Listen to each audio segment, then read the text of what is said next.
दिल के अफसाने में अपने मेजबान समर जमाल का अदाब कबूल कीजिए। उम्मीद करता हूं आप सब खैरियत से होंगे और मुझे अपनी दुआओं में जरूर याद करते होंगे। आपका और हमारा साथ रहेगा अब से 11 बजे तक। सामने मोहतरम, कभी कभी बहुत सी दौलत लुटाकर भी हमें दिल का सुकून मुयस्सर नहीं होता, लेकिन कभी कभी किसी का एक जुमला हमें ऐसा सुकून मुहैया करता है कि हमारी जिंदगी बदल जाती है। किसी टीवी टॉक शो में एंकर ने एक करोड़पति मेहमान से सवाल पूछा, जिंदगी में आपको हकीकी खुशी कब और कैसे मिली है? मेहमान ने कहा, हकीकी खुशी के हसूल के लिए मैं 4 मराहिल से गुजरा हूं। नंबर 1, दुनिया की हर मनपसंद चीज को पा लेना। नंबर 2, दुनिया की महंगी से महंगी चीज हासिल करना। लेकिन मैंने देखा कि ऐसी हर चीज की तासीर वक्ती है।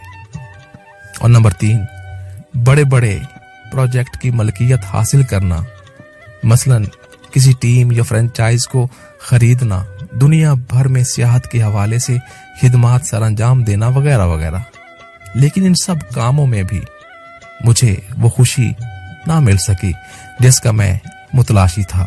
और नंबर 4, मुझसे एक दोस्त ने कहा कि मैं कुछ माजूर बच्चों के लिए चेयर खरीदने में मदद करूं।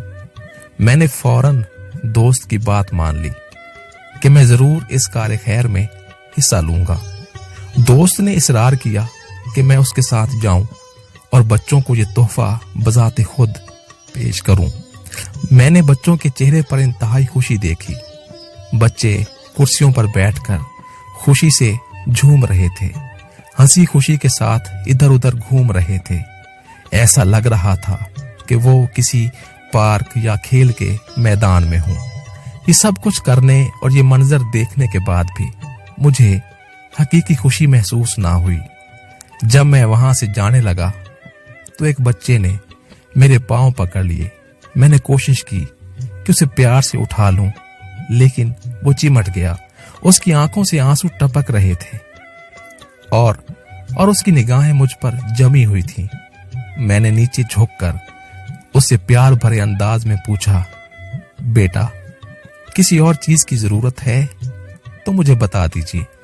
उस बच्चे ने जो जवाब दिया, उसी जवाब ने मुझे हकीकी खुशी से रोशनास कराया। कहने लगा, मैं तुम्हारे चेहरे के खदोखाल याद करता हूं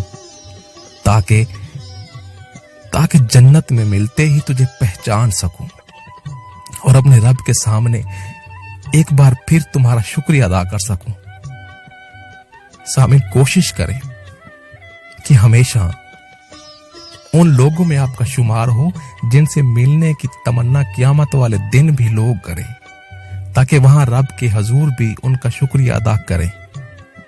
उन लोगों में से ना हूं जिनसे क़यामत वाले दिन भी लोग झगड़ा करने की तमन्ना करें और उनसे बदला लेने के लिए क़यामत का इंतजार करें।